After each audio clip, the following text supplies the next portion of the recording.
You, Doctor. Mr. Langenhofer, you're recognized. Good afternoon, Mr. Chairman and members of the committee. Thank you for the opportunity to testify before you today. My name is Tyson Langenhofer, and I'm Senior Counsel with Alliance Defending Freedom and the Director of the Center for Academic Freedom, which is dedicated to protecting freedom of speech and association for students and faculty at public universities so that everyone can freely participate in the marketplace of ideas without fear of government censorship. Over the last 12 years, ADF has secured almost 400 victories for free speech on America's college campuses. While these victories show that the law is on the side of free speech, the fact that there are this many infringements taking place raises grave concern. In the United States, the only permit a student should need to speak freely on public university campus is the First Amendment. But unfortunately, many taxpayer-funded public universities enforce policies that suppress and stifle the marketplace of ideas that campuses were intended to be. And they create a college culture that fears rather than respects differences of opinion. Ironically, colleges are some of the most diverse places in the entire country, spending millions of dollars every year on all kinds of diversity initiatives. Yet public universities are some of the most ideologically intolerant places in the entire country. Why is that?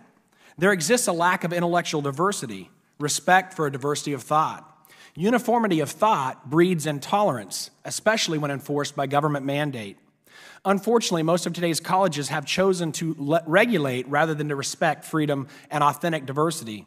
They do so by enacting an array of policies that infringe upon students' First Amendment rights. I will briefly discuss three of the most prevalent. The first category is a speech zone policy. A speech zone is a policy that prohibits students from speaking or distributing literature anywhere in the open outdoor areas of campus except for a very small speech zone.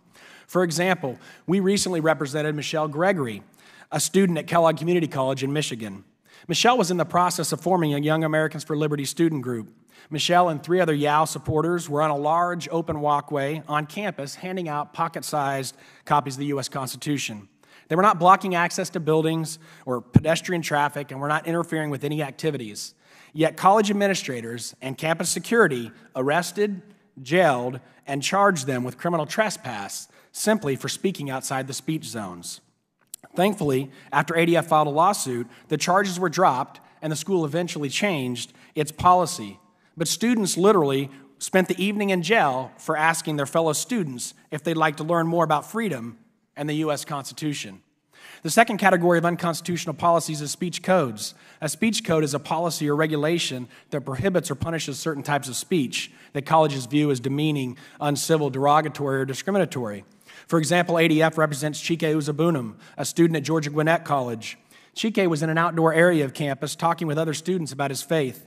School officials ordered him to leave because they said he had violated the college's speech code, which forbids any expression that, quote, disturbs the peace and or comfort of persons. After ADF filed a lawsuit, the school modified this portion of its policy, but this case is still ongoing. The third category of policies involve how schools allocate student activity fees. A student activity fee is a mandatory fee that most colleges charge in addition to tuition to fund the expressive activities of student organizations. Unfortunately, many universities' student activity fee policies are allocated in an unconstitutional, viewpoint discriminatory manner. For example, last month, we filed a lawsuit against Kennesaw State University on behalf of Young Americans for Freedom. The college gives university officials sole discretion to rank student organizations subjectively into one of four classifications that function as a sort of caste system for preferential treatment, including which areas of campus that they can use and the amount of funding for activities. These are just a few examples demonstrating that today's colleges are failing to educate their students about rights afforded by the First Amendment and about their duties as citizens of this great country. Our First Amendment demands better. Our colleges can do better. Our students deserve better. In an essay on the purpose of education, Dr. Martin Luther King said, "To save man from the morass of propaganda, in my opinion, is one of the chief aims of education. Education must enable one to sift and weigh evidence, to discern the true from the false, the real from the unreal, and the facts from the fiction." Dr. King closed with this warning: if we are not careful, our colleges will produce a group of closed-minded, unscientific, illogical propagandists consumed with immoral acts. Be careful, brethren. Be careful, teachers.